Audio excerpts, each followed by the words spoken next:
अजी, हमारी शादी को इतने वर्ष हो चुके हैं, क्या हमें संतान का सुख कभी प्राप्त नहीं होगा? अरे भाग्यवान, तुम चिंता मत करो, भगवान पर भरोसा रखो। हमें संतान का सुख जरूर प्राप्त होगा। सुनो लक्ष्मी, तुम्हारे पति को महाराज ने बुलाया है। ठीक है, मैं अभी भेजती हूँ। अजी, तुम जल्दी से तैयार हो जाओ, तुम्हें महाराज ने बुलाया है।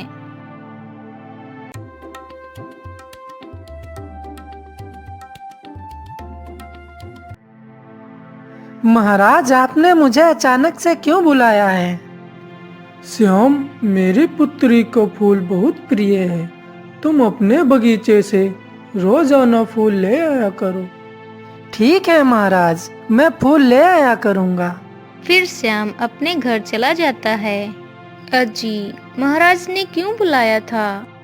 अरे भाग्यवान, महाराज ने इसलिए बुलाया था क्योंकि उनकी पुत्री को फूल अधिक प्रिय लगते हैं। हम अपने बगीचे से उनके लिए फूल ले जाया करेंगे।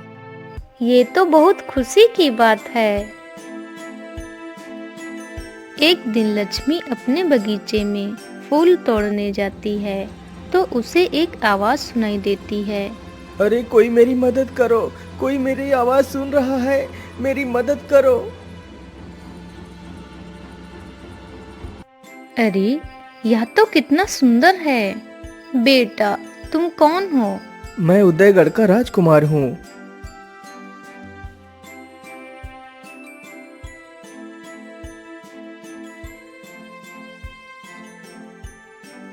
पिताजी, मैं अपने मित्र के साथ शिकार पर जाना चाहता हूँ। पिताजी, मुझे जाने की आज्ञा दें। ठीक है बेटा, जाओ।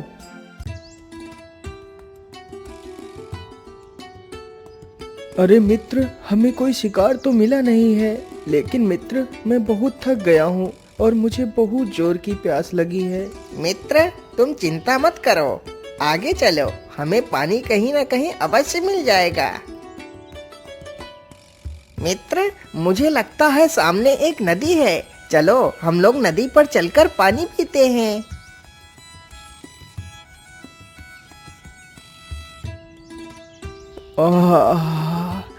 मित्र, पानी पीकर तो सारी थकान दूर हो गई। अरे मित्र, जरा उधर देखो, हमारा शिकार जा रहा है। मित्र, तुम जल्दी से तीर चलाओ।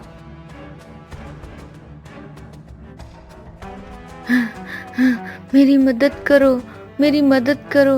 अरे कौन है जिसने इस बच्चे को मारा है और मेरी तपस्या भंग कर दी? जल्दी से मेरे सामने आओ।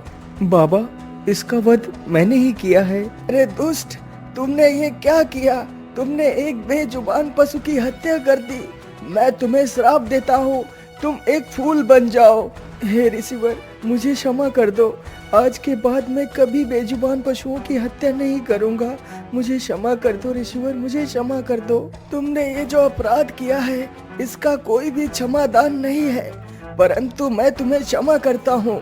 जिस दिन तुम्हें कोई भी स्पर्श करेगा, उसी दिन तुम अपने वास्तविक रूप में आ जाओगे।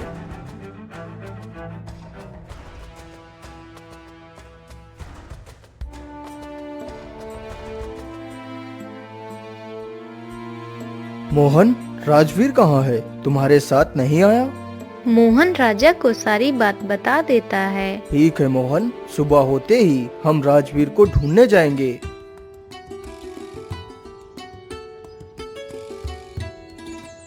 फिर वह राजवीर को ढूंढने निकल जाते हैं। राजवीर, तुम कहाँ हो? देखो, हम तुम्हें लेने आए हैं। तुम कहाँ हो राजवीर?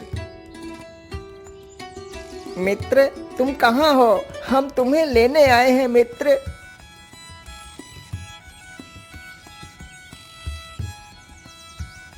मोहन, हमें ढूंढते ढूंढते तो शाम हो गई है। राजवीर का तो कुछ भी पता नहीं चला। अब हमें वापस राज्य लौट चलना चाहिए। वह लोग वापस राज्य लौट जाते हैं। माता, आपने मुझे एक नया जीवन दिया है। माता, अब मैं अपने राज्य वापस नहीं जाऊंगा, मैं आपके साथ ही रहूंगा। ठीक है पुत्र, तुम मेरे साथ घर चलो। पुत्र, तुम यहीं पर बैठो, मैं राजकुमारी को फूल देके आती हूँ। ये लो राजकुमारी जी फूल। पुत्र, आज मेरी तबीयत ठीक नहीं लग रही है, तुम ये फूल राजकुमारी को दे आओ।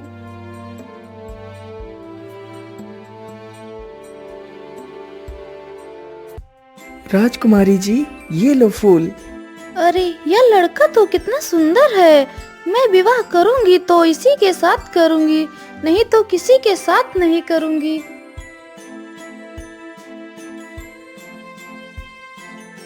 फिर राजवीर अपने घर वापस लौट जाता है। क्या करूं, मेरा तो कहीं भी मन नहीं लग रहा।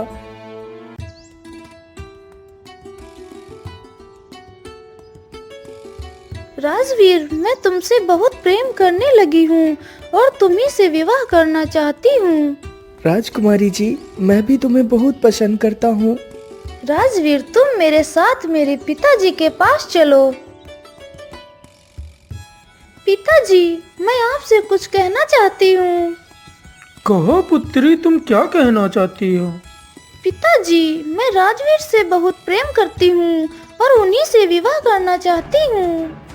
पुत्री, मैं माली के पुत्र के साथ तुम्हारा विवाह कैसे कर सकता हूँ? पिताजी, मैं राजवीर से ही विवाह करूँगी, नहीं तो अपने प्राण त्याग दूंगी। नहीं नहीं पुत्री, ऐसा मत करो, जो तुम कहोगी मैं वही करूँगा। फिर राजा उन दोनों का विवाह कर देता